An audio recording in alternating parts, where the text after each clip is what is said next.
Assalamualaikum and a very warm welcome to our presentation. Today, our team is excited to present our analytic project, the Business Performance Analysis for 2024 and 2025 for Happy Plate. Before we dive into the insight, let me introduce our team members. I am Khairi and joining me today are my teammates, Izzat, Nazarul, Luqman, Nashrik, Ikmal, Ahmad and also Amar. Happy Plate Sdn Bhd is a fast-growing kitchen and dining retail brand headquartered right here in Malaysia. Our name reflects our simple belief. Every meal shared with loved one deserves to end with a happy plate. We specialize in 5 core product categories, which are cutlery, cookware, kitchen appliance, dining furniture, and also utensil. Geographically, we have established a strong retail presence with 8 regional branches stretching across Kuala Lumpur, Penang, Johor Bahru, Ipoh, Kuching, Kota Baru, Ayakro and Alor. As you will see further in our dashboard, our operations are supported by a dedicated team of 18 sales professionals working across these branches. Our suppliers include trusted names like Panasonic, LG, IKEA, Disney, Tefal, Media, Elba and Happy Home, ensuring quality across every product we offer. Our customer base range from household and young professionals to small F&B business owners. With branch rating track from 1.2 to 3.9, we are actively using customer feedback to improve service quality and branch performance. Furthermore, our vision is simple: to become Malaysia's most loved kitchen and dining destination, where everyone finds the tool to create meals that end with a happy plate. And to achieve that, we have 5 mission pillars. First, to provide affordable yet high quality kitchen and dining products for Malaysian household and F&B business. Second, to empower local sales talent with fair wage, training and clear career growth pathway. Third, to maintain a data-driven operation using branch rating, employee performance and customer insight to continuously improve. Fourth, to build lasting partnership with trusted suppliers, ensuring product consistency and innovation. Last but not least, to expand our retail presence while keeping customer satisfaction and happiness at the heart of everything we do. Next, let me summarize what our Happy Plate dashboard reveals. First, on product. Our pie chart and bar chart show that cookware and kitchen appliances drive the highest profit while utensils provide steady but lower margin. Second, on customer and sales.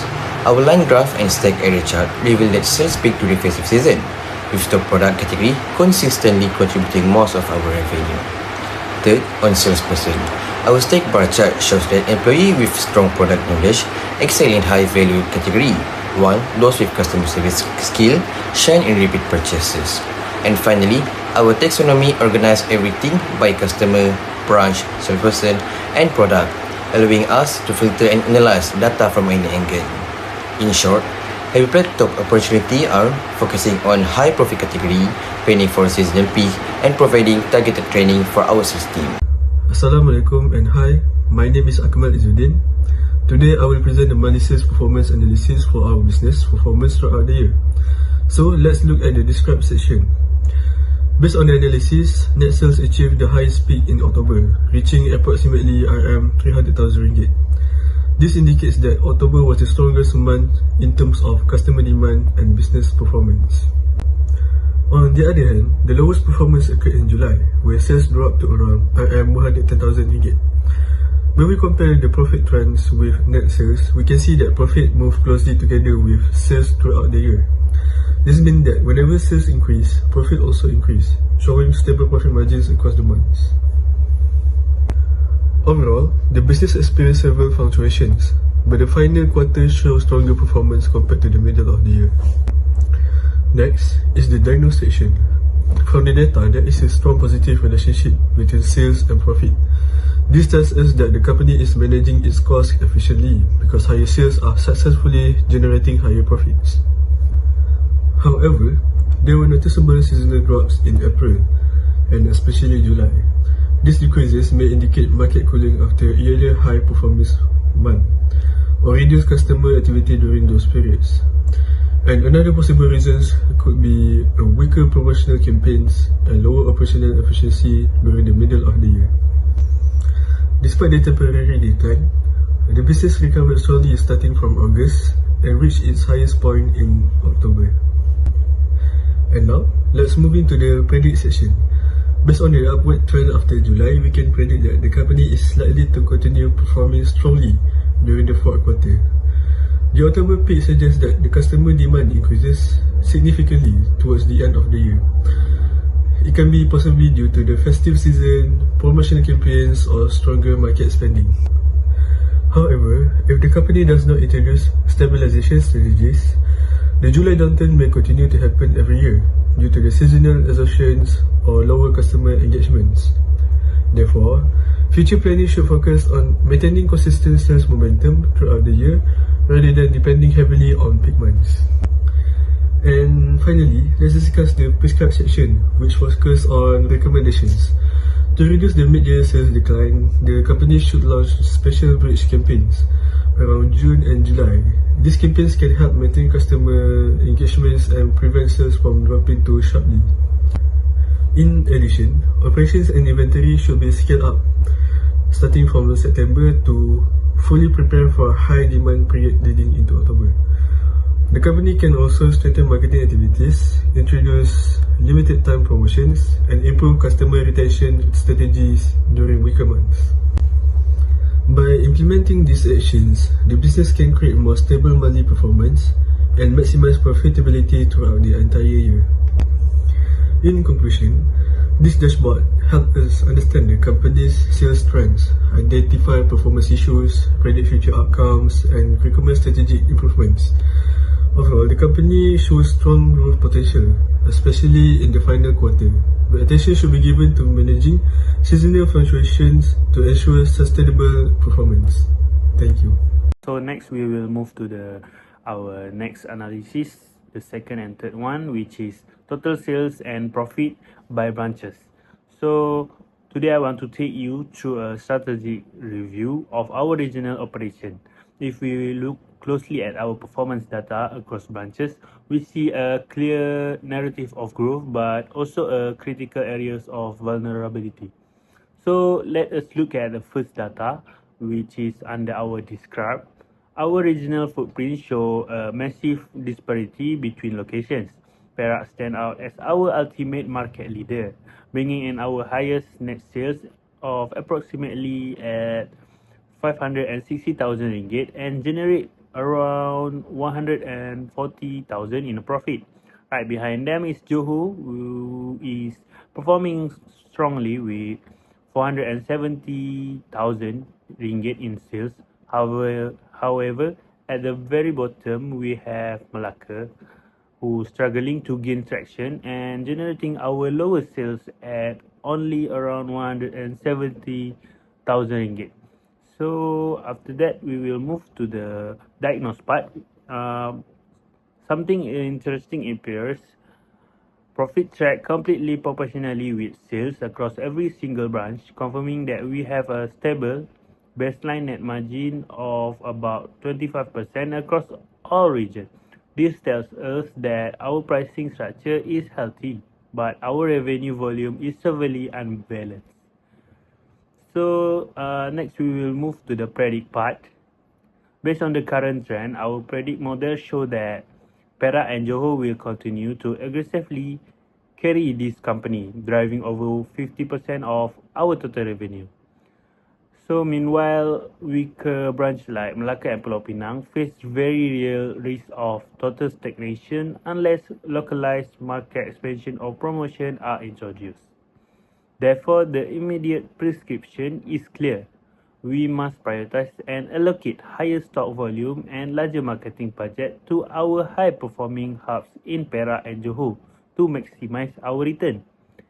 At the exact time, we need to launch deep local market review in Malacca to identify and remove the specific regional barrier that holding them back. So we move to the second slide.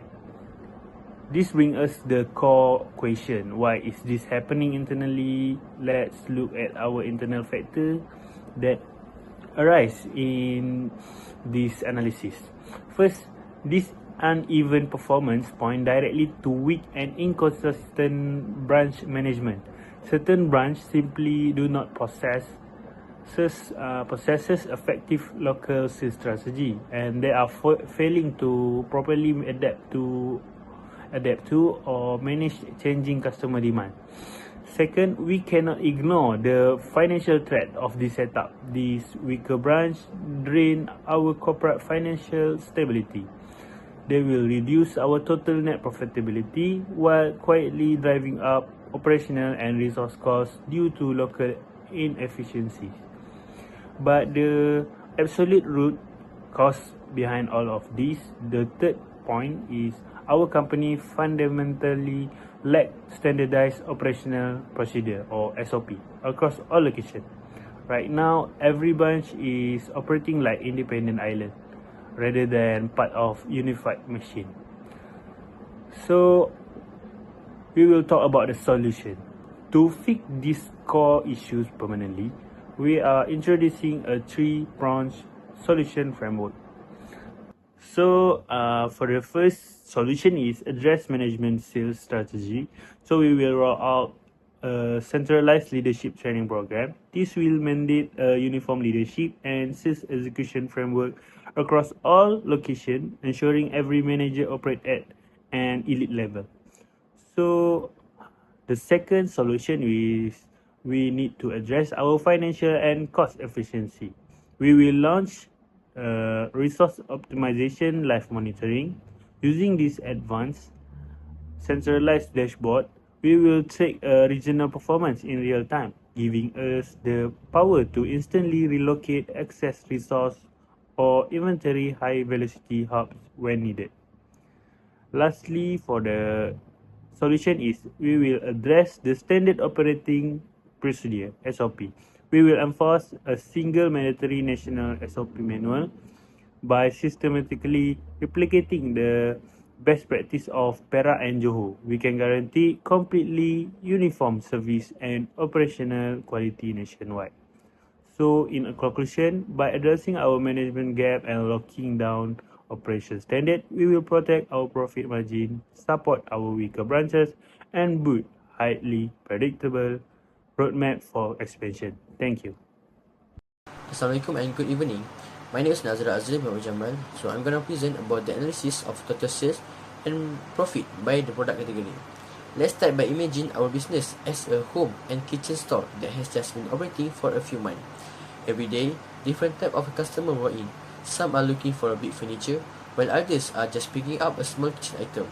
So the question is, which product are really driving our sales performance? When we look at the chart, one category clearly standing out, which is a dining furniture, contributing around 1.45 million in sales. This is significantly higher compared to others category. Kitchen appliance and cutlery follow behind, while cookware and utensils contribute much smaller amount. This tells us that our business is performing strongly, and most of our revenue is being driven by a high value item. So why is this happening? To understand this pattern, we need to look at customer behavior. Dining furniture items such as table and chairs are not purchased frequently, but when customers do buy them, they tend to spend a large amount. That's why even a small number of transactions can generate a very high sales. On the other hand, items like cookware and utensils are lower in price and often require promotion or bundling to attract attention. So overall, this is not an issue. It reflects a natural sales structure where a high value product dominates the revenue. So looking ahead into the future, if this trend continues, our sales performance is expected to remain strong. However, there is a possibility that the business may become slightly dependent on the dining furniture only. Why? Because if demand for this category change, it could affect overall sales performance. But at this stage, this is only a potential risk, not a real current problem. So for the prescribed, instead of fixing the problem, actually we can focus on strengthening our strategy, which is we can encourage customers to purchase complementary item. For example, bundling cookware or utensils with furniture purchase. We should also continue maintaining strong performance in dining furniture, since it is our key revenue driver. This approach helps us build a more balanced and sustainable sales structure. Based on this analysis, there is no internal or external factor arising that can affect our company 2024 and 2025 performance. Okay, so we have seen how our sales are performing. Let's move to something even more important, which is a profit. Because at the end of the day, a business is not just about how much we sell, but how much we actually earn after covering all the costs. So what actually happened? When we look at the profit chart, we can see that kitchen appliances contribute the highest profit, making up of 44% of total profit. This is followed by the cutlery and dining furniture, which contribute moderately. Meanwhile, cookware and utensils contribute a smaller portion of the overall profit. So clearly, profit distribution is quite different from what we saw in the sales chart. For a deeper explanation, what makes this interesting is that dining furniture, which had the highest sales, is not the top contributor in profit. This tells us that high sales do not always translate into the high profit. It highlights the importance of understanding not just revenue, but also cost and margins. Why is this happen? This situation actually reflects a healthy and realistic business structure. Dining furniture products generate high revenue, but they also come with a higher cost, such as raw material, transportation, and storage. On the other hand, kitchen appliances are likely to have a better margins, meaning the business earns more profit from each sales. So instead of a problem, this shows that different product categories serve a different roles. Some attract revenue while others generate profit. Moving forward, this combination can actually support stable business growth. With strong contribution from high margin product like kitchen appliances, profit is expected to grow steadily. At the same time, there is an opportunity to further improve overall profitability by managing costs and optimizing pricing strategy. For the prescribed, to enhance profit performance even further, we should continue focusing on high profit categories like kitchen appliances. At the same time, we can improve efficiency in dining furniture to increase its profit margin. We can also explore ways to strengthen a lower performing categories so they contribute more effectively. This approach ensures that the business is not only growing in size but also becoming more efficient and profitable. So now we are looking at our internal factors. Actually, we can identify that operating cost is relatively high, especially in dining furniture. This is mainly due to expensive material, high logistic and delivery costs, as well as storage and labor expenses. As a result, even though sales are strong, the profit margin may be slightly affected. To address this, we can negotiate better supply pricing, optimize our logistics, improve inventory management, and adjust our pricing strategy or focus more on high margin product. This action will help improve cost efficiency and overall profitability. Now, I would like to explain about our analysis of top 5 and bottom 5 product sourced by our company. I can describe that this bar chart shows the top 5 and bottom 5 that sourced by quantity, and it shows that cutting board and chopstick dominates the highest sales demand, while woks get the lowest sales. I can diagnose that high-selling products are likely every kitchen essential with higher customer demand, while low-selling products may be less frequently used by the customer. I can predict that top-selling products are expected to continue generating strong sales, while low-selling products may remain weak if no action is taken by our company. I can prescribe that the company should maintain stock for high-demand products and promote low-selling products through discount or marketing campaigns. Based on this analysis, there is internal and external factors that arising that can affect our company in 2034 and 2035 performance. From the analysis, I can identify two factors, which is internal factor and external factor that can affect our company performance.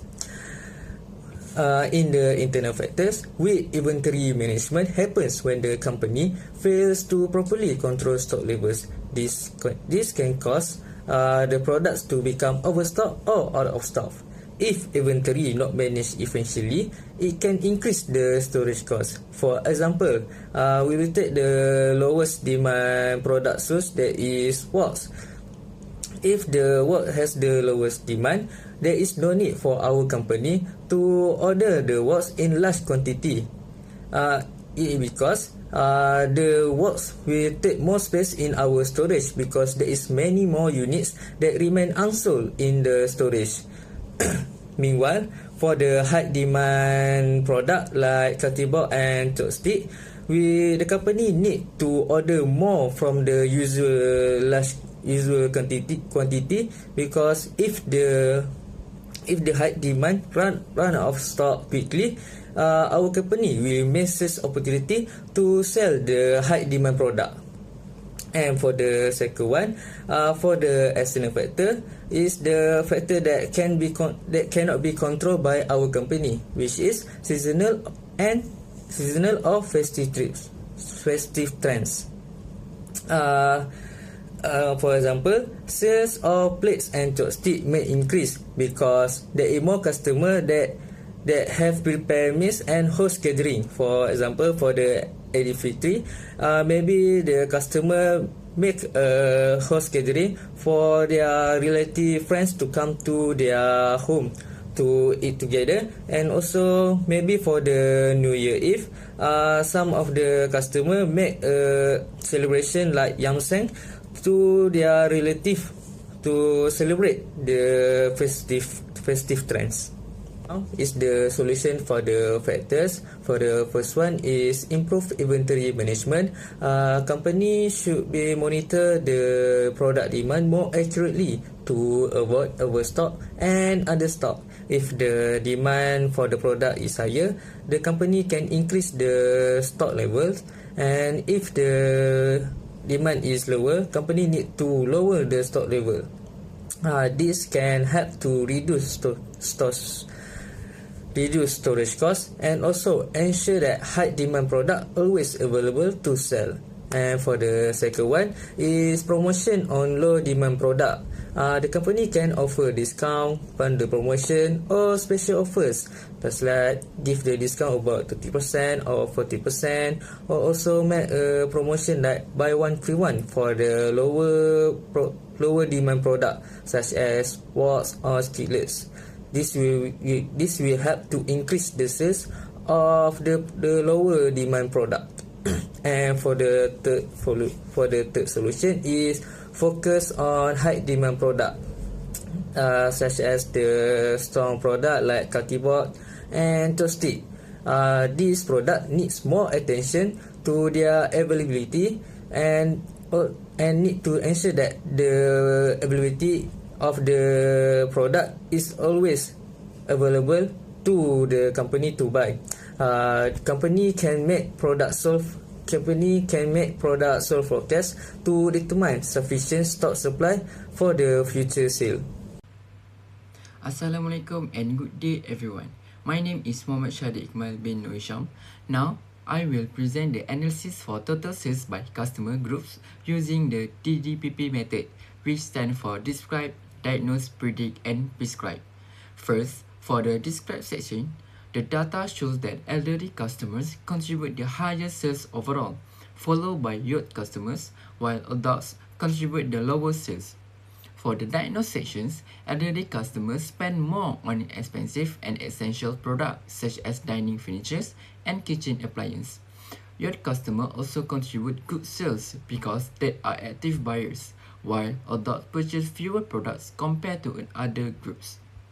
Next, for predicts, we expect elderly customers to continue dominating sales, especially for furniture and home products. Sales from youth customers are also expected to increase steadily in the future. Lastly, for prescribe, the company should focus on marketing and premium products, a promotion for elderly customers. At the same time, the company can introduce affordable and trendy products to attract more youth customers. Now, I will present the DPPP analysis for total sales by income group. Based on the analysis, the M40 income groups contributes the highest overall sales, followed by the T20 groups, while the B40 groups contribute the lowest sales. Among all product categories, dining furniture record the highest sales performance.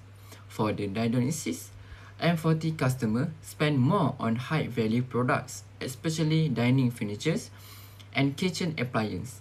T20 customers also show strong purchasing behavior because they are willing to spend on premium and home-related products. In contrast, B40 customers contribute lower sales because they tend to purchase fewer and lower prices items.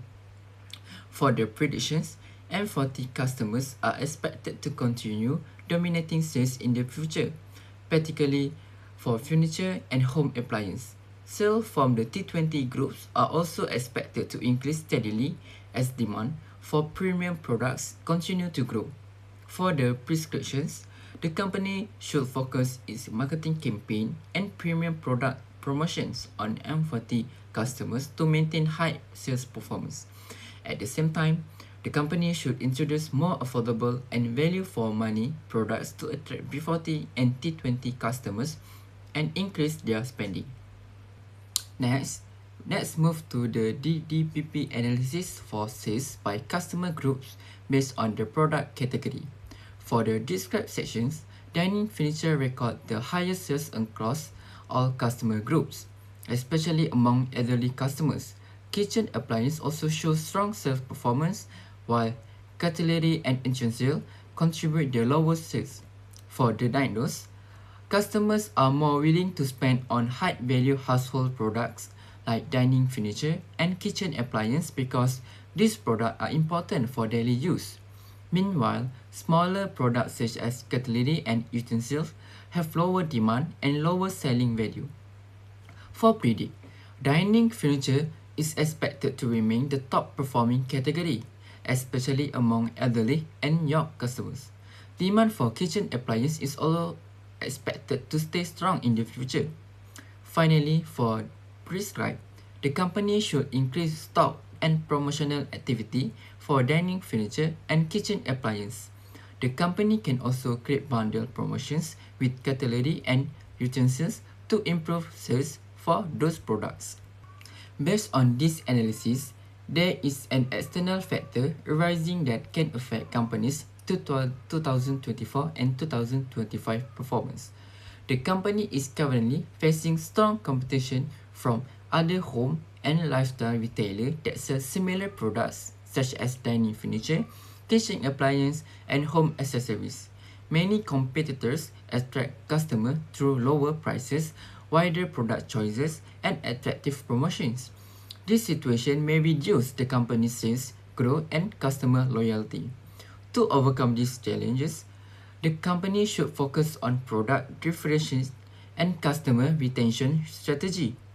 The business can introduce exclusive product designs, improve product quality, and provide excellent customer service to create a competitive advantage.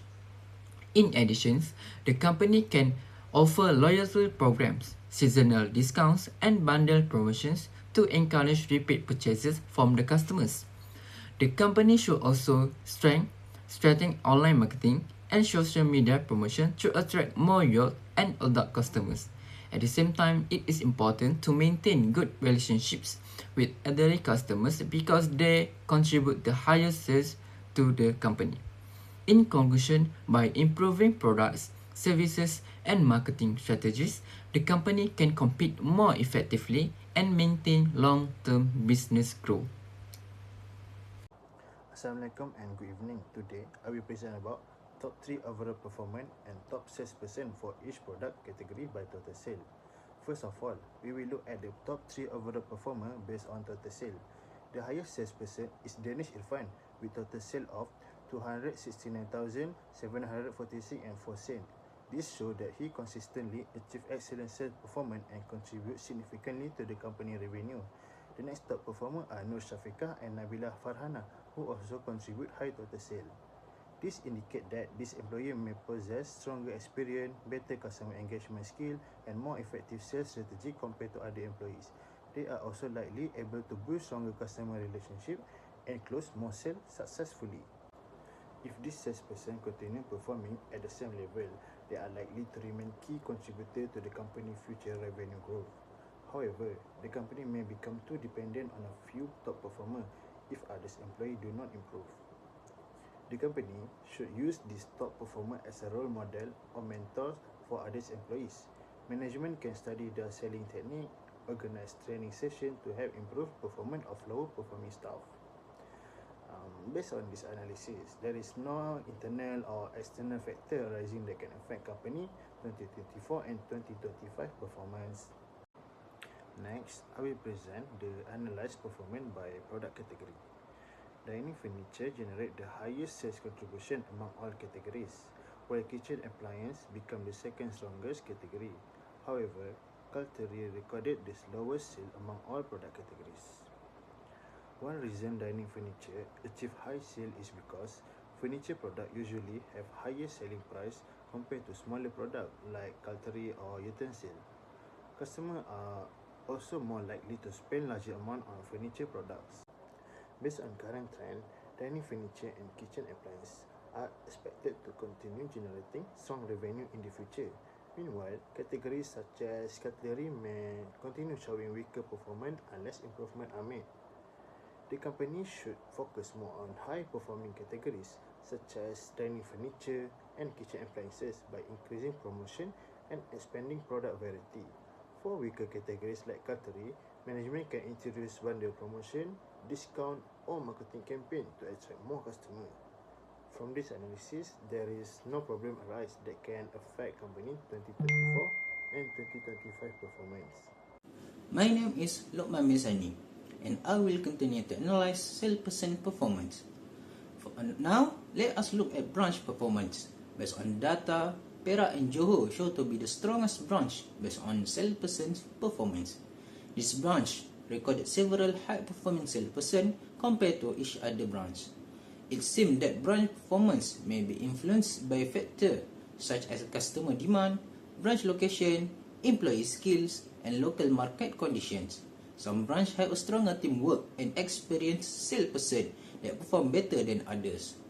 From now on, branches with stronger performers are likely to maintain higher sales performance in the future if they continue using effective sales strategies. To solve it, weaker branch should adopt the sales strategy used by stronger branch. Also, management should encourage knowledge sharing and collaboration between branches to improve overall company performance. Based on this analysis, there is no internal or external factor rising that can affect company for 2024 and 2025 performance.